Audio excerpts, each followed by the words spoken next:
Our friend, veteran Democratic political strategist James Carville is out with a new piece offering Vice President Harris advice on how to defeat former President Trump. He says, quote, 2024 will be won by who is fresh and who is rotten. It is quite simple. The shepherd of tomorrow wins the sheep.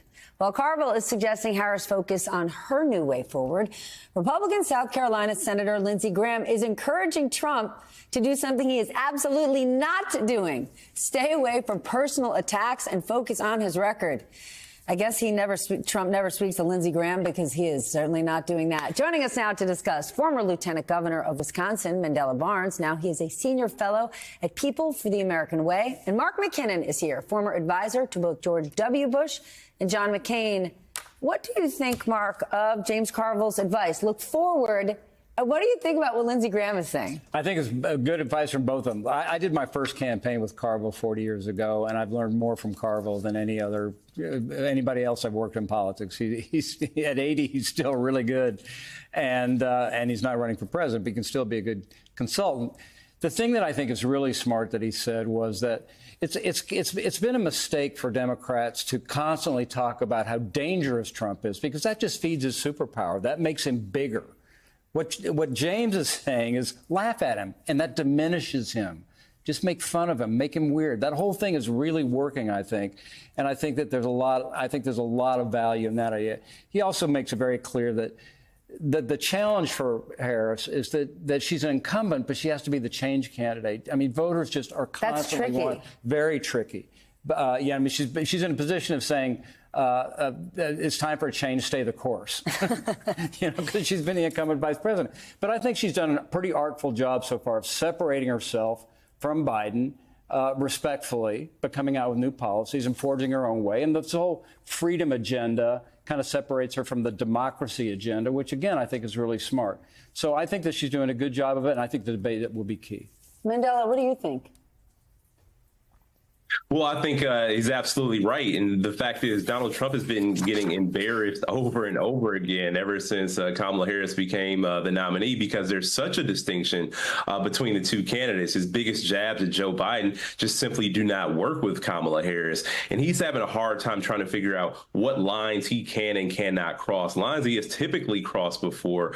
It seems as if folks like Lindsey Graham are cautioning him to stay away from them. We'll see how long that lasts. I think a lot of folks are waiting to see the debate, to see how far he will take it. But as has been demonstrated over the last month, the farther he goes, the farther people are going away from him and embracing Kamala Harris because of the freshness that was just talked about by James Carville. It's very evident who's fresh and who's stale, who folks want to go with for a new direction for this country, and who they know will take them backwards, which is Donald Trump.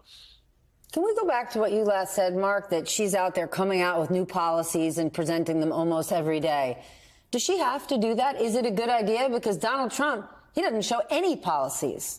It is, because she needs to show separation from Biden, and that's what's smart, and that's what James is saying, that she has to be the change candidate. She's got to separate from Biden.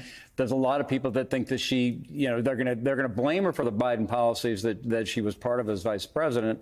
So she needs to forge her own path and say, well, listen, I worked for President Biden. I'm proud of the policies we put in place. But people also want to know that she has her own ideas, that she's not just just that she was, just second to Biden, that she has her own ideas. And that's part of the rap that the Republicans are trying to lay on her, that she doesn't have any of her own ideas. So I think it's very smart. I think it's a good idea. Trump doesn't have any and hasn't had any since he began this whole thing. The Harris campaign and the DNC are also about to spend an unprecedented amount of money on down ballot races, something like $25 million. And you're actually hearing Republicans in the House and in the Senate starting to panic about this spending gap. Do you think Democrats really have a shot?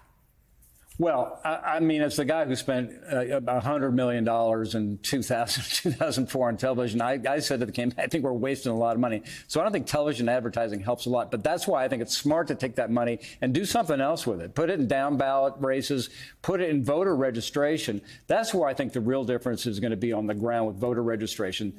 new voters. I mean, that's what's going to make a difference. And the difference that at least is being reported, the Democrats are paying people to do it, and Trump has volunteers doing it. And I think that'll make a difference in the end.